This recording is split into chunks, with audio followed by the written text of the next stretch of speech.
Dear students, welcome back in my YouTube channel.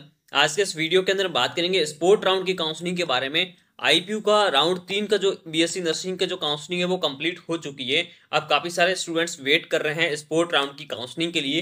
तो sport round की जो counselling है उसके क्या रूल एंड रेगुलेशंस हैं एंड किस वे में ये काउंसलिंग कंडक्ट की जाएगी, तो इसके बारे में आज के इस वीडियो के अंदर हम डिटेल देखेंगे। तो सबसे पहले जो स्पोर्ट राउंड है, काफ़ी सारे स्टूडेंट के मन में डाउट है कि वो नीट के बेसिस पर होगी या सीईटी के बेसिस पर होगी या दोनों इस एंट्रेंस एग्जाम के कंबाइंड फॉर्म में होगी।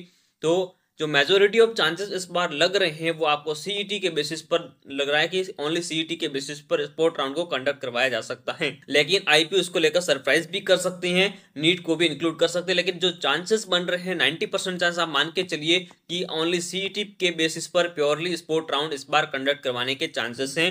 तो जो इन्फॉर्मेशन बुलेटिन है उसमें स्पोर्ट राउंड के जो प्रोटोकॉल्स लिखे हुए हैं, जो रूल्स एंड रेगुलेशन लिखे हुए हैं, उसको अगर एक बार हम देखते हैं तो उसमें ये मेंशन किया गया है कि जो स्पोर्ट राउंड है उसमें mandatory registration by the interested candidates only irrespective of status of admission in previous online round of counselling.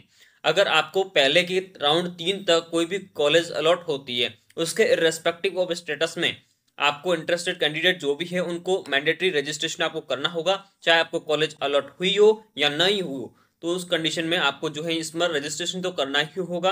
अगर ये नीट से काउंसलिंग होती है तो उस कंडीशन में ये रूल यहाँ पर एप्लीकेबल होगा। अगर ओनली सीईटी से अगर ये काउंसलिंग होती है तो उस केस के अंदर आपको ओनली एप्लीकेशन फॉर्म फिलअप करना होगा। जो आपका रजिस्ट्रेशन है वो ऑलरेडी कंप्लीट है एग्जाम के टाइम पर, ओनली आपको एप्लीकेशन फॉर्म जो है वो कंप्लीट करना होगा।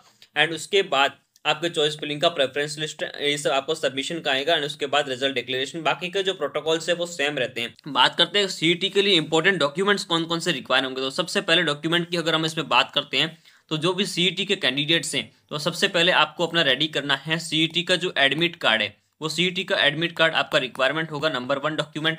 उसके बाद आपको 10th एंड 12th की जो मार्कशीट है वो आपको रेडी रखनी है। एंड नंबर 3 पर जो आपका डॉक्यूमेंट रहेगा वो आपका डॉक्यूमेंट रहेगा आधार कार्ड जैसे आइडेंटिटी प्रूफ के रूप में आप रख सकते हैं। नंबर 4 में आपका पासपोर्ट साइज जो फोटोग्राफ है उसको आप रेडी रखने का। एंड नंबर 5 पर जो डॉक्यूमेंट आपका लगेगा वो आपका लगेगा डोमिसाइल सर्टिफिकेट। दिल्ली का जो डोमिसाइल है अगर आपका वो अपलोडेड है लेकिन वो काफ़ी पुराना है तो न्यू डोमिसाइल आपके पास होना चाहिए। और उसके साथ साथ कैटेगरी का सर्टिफिकेट आपके पास होना चाहिए। कॉलेज अलॉट होगी तो रिपोर्टिंग के टाइम पर इसकी नीड होगी। अगर आप ओबीसी एनसीआर कैटेगरी से बिलोंग करते हो तो आपको दिल्ली स्टेट का जो सर्टिफिकेट है वो आपको प्रेफर करना है, वही आपको अपलोड करना होगा। सेंट्रल कोटा का जो सर्टिफिकेट है वो आपका वैलिड नहीं होगा उस कंडीशन के अंदर। तो ये सारे डॉक्यूमेंट्स आपको रेडी रखने हैं। उसके बाद आपका स्कूल लिविंग सर्टिफिकेट हो गया, ट्रांसफर सर्टिफिकेट जो एक ही बात है दोनों में, ये सर्टिफिकेट आपके पास होना चाहिए। माइग्रेशन सर्टिफिकेट है ये भी आपके पास होना चाहिए। एंड इसके अलावा अगर डॉक्यूमेंट की अगर हम बात करें तो इसमें आपके मेडिकल सर्टिफिकेट जो है, हेल्थ सर्टिफिकेट आप इसको बोल सकते हैं, वो भी आपका इसमें उसकी रिक्वायरमेंट हो सकती है। तो इसका फॉर्मेट भी आपको ऑफिशियल मिल जाएगा। इसी इन्फॉर्मेशन ब्राउचर के अंदर लास्ट में दिया गया था, आप उसको भी प्रिंट आउट लेके उसको भी करवा सकते हैं जब आपको कॉलेज की अलॉटमेंट होगी। तो सबसे पहला सस्पेंस यही है कि जो स्पोर्ट राउंड है वो नीट के बेसिस पर होगा या सीईटी के बेसिस पर होगा। एक बार आईपीयू इस पर क्लैरिफिकेशन दे दें तो उसके बाद आगे फर्दर के मैं वीडियोस अपलोड करूंगा। एंड किस तरीके से काउंसलिंग होगी, क्या प्रोसीजर होगा, उसी के बाद मैं आपको सारी जानकारी दे पाऊंगा। एक बार ये सस्पेंस क्लियर हो जाए कि नीट होगा या सीईटी होगा या दोनों के ज्वाइंट काउंसलिंग होगी, तो उसी के बाद आगे का प्रोसीजर मैं आपको गाइड करूंगा।